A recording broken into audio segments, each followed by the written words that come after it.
बिस्मिल्लाहिर्रहमानिर्रहीम। अस्सलाम वालेकुम। कैसे हैं आप लोग? उम्मीद करता हूँ खैर वफ़ियत से होंगे। आज की इस वीडियो के बनाने का मकसद ये है कि आप लोग देख सकें कि आया कि आपके जो बच्चे हैं जब ये स्कूल जाते हैं तो इनका जो बैठने का मुकाम है वो बड़ा अहम होता है कि आया कि वो फ्रंट पे बैठते हैं या बैक बेंचर हैं। एक बच्चा जो स्कूल में क्लास में फ्रंट पे बैठता है, टीचर के सामने बैठता है, एक वो बच्चा जो एंड पे बैठता है, पीछे जाके बैठता है, दोनों की स्टडी में बड़ा फ़र्क होता है। शायद आप मेरी बात से इत्तेफाक करें। मैं आपको कुछ जो फ़र्क है वो वाज़िया करता हूँ। देखिए, सबसे पहली बात ये है, हम लोग जब क्लास में होते हैं, जो भी बच्चा क्लास में सीखने के लिए आता है तो दो चीज़ों से सीखता है। पहली बात यह है विजुअलाइजेशन, दूसरी चीज़ है लिसनिंग। पहला वो देख के सीखता है कि टीचर जो भी पढ़ा रहा है उसको वो देख के सीखता है, तो दूसरी चीज़ जो है वो सुन के सीखता है।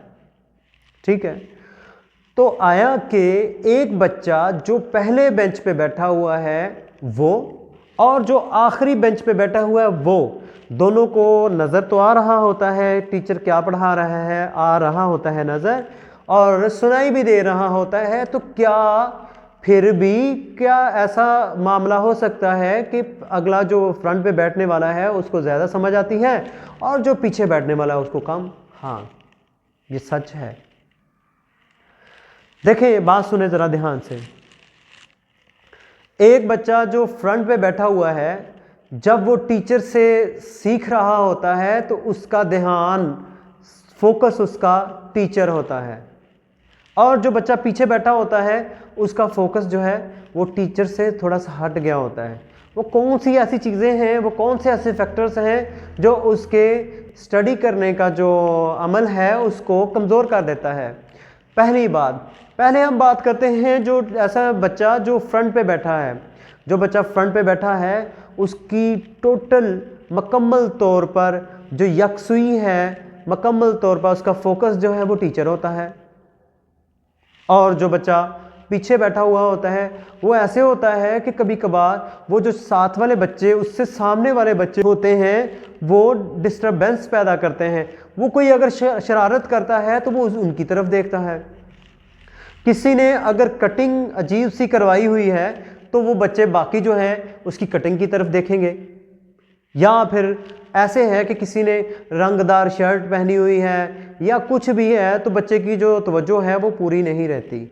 तो ये भी एक फैक्टर है।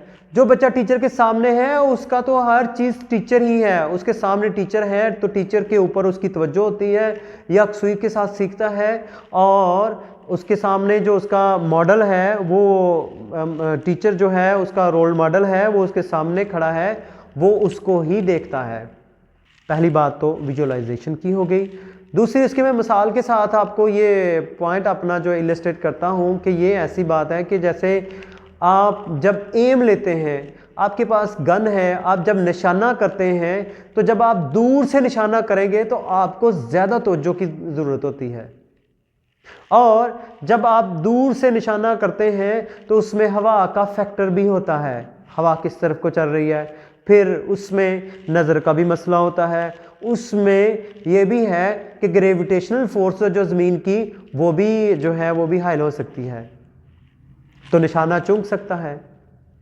तो जो बच्चा जो करीब है उसने जब निशाना ही टारगेट उसके बिल्कुल करीब है, जब वो निशाना करेगा तो वो तो ऐसे समझें कि वो बगैर एम लिए हुए यकसुई के साथ ना भी करे तो ऐसे ही अगर वो निशाना कर दे तो हो जाता है उसका।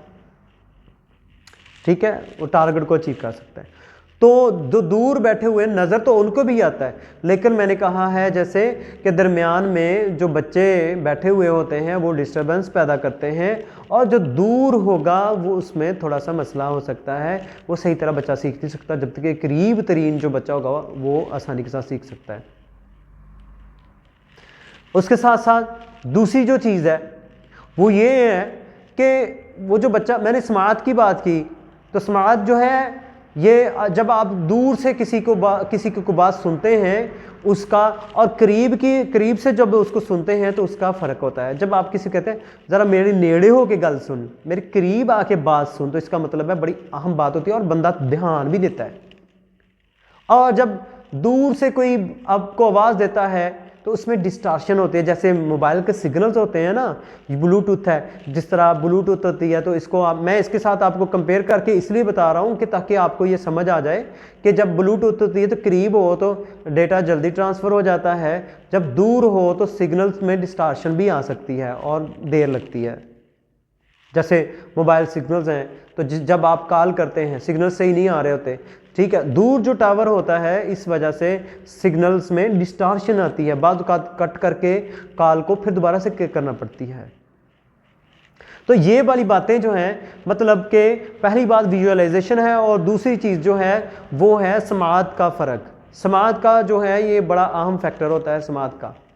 तो हम लोग जो है मोस्टली देख के सीखते हैं और फिर उसके बाद जो है दूसरी जो चीज़ होती है जिससे हम सीखते हैं वो सुनने से है, बाकी महसूस करना ये बात का होता है, बात का मसला है।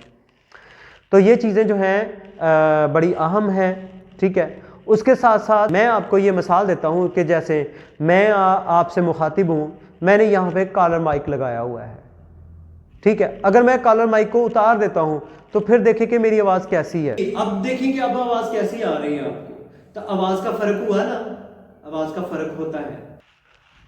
और इसके साथ साथ मैं आपको एक और बात बताता हूँ कि बच्चे जब क्लास में बैठें उससे कहें, अपने बच्चे से कहें कि टीचर जब पढ़ा रहा हो तो टीचर मसलन जैसे मैं आपके सामने हूँ तो बच्चे को कहें कि इस जानब मेरी लेफ़्ट साइड पे, और जो आप हैं आप देख रहे हैं आपकी राइट साइड के ऊपर बच्चा बैठना चाहिए, इस तरफ बैठना चाहिए बच्चा, ताकि जब टीचर लिख रहा हो उधर मुंह करके तो पीछे से बच्चे को ऐसा ना हो कि अगर इस तरफ बैठा हुआ है तो उसको नज़र नहीं आएगा। उससे कहें कि सेंटर में बैठ जाए और फ्रंट पे, या थोड़ा सा पीछे करके थोड़ा सा बैठ जाए जहाँ पे वाइट बोर्ड हर वक्त नज़र आए, टीचर जैसे भी लिखे आपको वाइट बोर्ड नज़र आए, ठीक है। और उसके बाद अगली जो चीज़ है वो जो टीचर्स हज़रात हैं वो ऐसे करें कि बच्चे जो हैं उनसे ये कहें कि आपकी कोई भी जगह जो है वो मखसूस नहीं है, किसी ने कोई पैसे दे के जगह ख़रीदी नहीं है, तो इसलिए कि बच्चे जो है वो मुख्तलिफ़ जगहें तब्दील करके बैठें। उसका फ़ायदा ये होता है कि बच्चा जो है एक दिन वो अगर एक बच्चा इस तरफ ही बैठता है जहाँ से टीचर को नज़र, तो वो सारा दिन और मतलब पूरा महीना वहीं पे बैठेगा तो उसका जो है वो पढ़ाई में हरज होगा। अगर वो कल को चेंज करके बैठेगा तो उसको फ़ायदा होगा। दूसरी चीज़ इसके साथ ये है कि जो एक दिन वो ऐसे बच्चे के साथ बैठा है जिसको इससे इतना अच्छे तरीके से आता नहीं है, सबक कितने अच्छे से तरीके से आता नहीं है, दूसरे दिन वो उसके पास बैठता है जिसको कुछ ना कुछ आता है, तो उसका वो एवरेज बच्चा है उसका भी फ़ायदा हो जाता है। तो इस तरीके से उसका एक तो अपनी क्लास के जो क्लास फेलोज़ हैं उसके हम जमात हैं उनके साथ हर एक के साथ एक जैसी मोहब्बत होती है, और फिर दूसरी चीज़ ये है कि वो मुख्तलिफ़ चीज़ें जो हैं वो सीख सकता है हर एक से। और उसके साथ अगर वो क्लास में बैठा हुआ है तो मतलब किसी को मैथमेटिक्स अच्छी आती है, किसी को उर्दू अच्छी आती है, किसी को जो है वो फिज़िक्स है, तो इस तरह मुख्तलिफ़ सब्जेक्ट से जो बच्चे होंगे जो मुख्तलिफ़ इंटरेस्ट रखते हैं उन सभी से जो है उसका जो है वो मेल मिलाप होगा, उन सभी के साथ वो बैठेगा, उन सभी के साथ वो सीखेगा। अगर उसके साथ बैठने वाला बच्चा सिर्फ फिज़िक्स में ही इंटरेस्टेड है तो इसका मतलब ये हुआ कि वो सिर्फ और सिर्फ उसको फिज़िक्स की हद तक ही उसको सपोर्ट कर सकता है। तो इस तरह मैं आपको एक मिसाल देता हूँ कि जैसे इसका फ़ायदा होता है, जैसे अचार होता है आप लोगों ने घरों में रखा होता है, तो जब अचार को आप हिलाते नहीं हैं तो ख़राब हो जाता है, तो जो ख़राब होता है वो सारा ही ख़राब हो जाता है। तो अगर अचार को आप हिलाते रहें तो वो ठीक रहता है। इससे क्लास में भी ऐसे होना चाहिए कि बच्चों को कभी भी एक जगह पे ना बैठाएं, बल्कि वो जो उनके सिटिंग प्लान है यू शेप्ड बैठा लें उनको, या जैसे भी आप बेहतर समझें वैसे उनको बैठाएं। तो लेकिन ये है कि टीचर के करीब तरीन बच्चे होने चाहिए जब भी आप पढ़ाएं, ठीक है। तो उम्मीद करता हूँ कि आपको इसका कुछ ना कुछ ज़रूर फ़ायदा होगा। अपने बच्चों को दिखाइए, उनको ये बात समझाइए, तो अपने बच्चों का ख्याल रखिए, उनकी पढ़ाई के ऊपर तवज्जो दीजिए। इंशाल्लाह नेक्स्ट वीडियो में मैं और भी बातें बताऊंगा कि जैसे एक टीचर है वो क्लास में पढ़ाता है उसका अंदाज़ क्या होना चाहिए।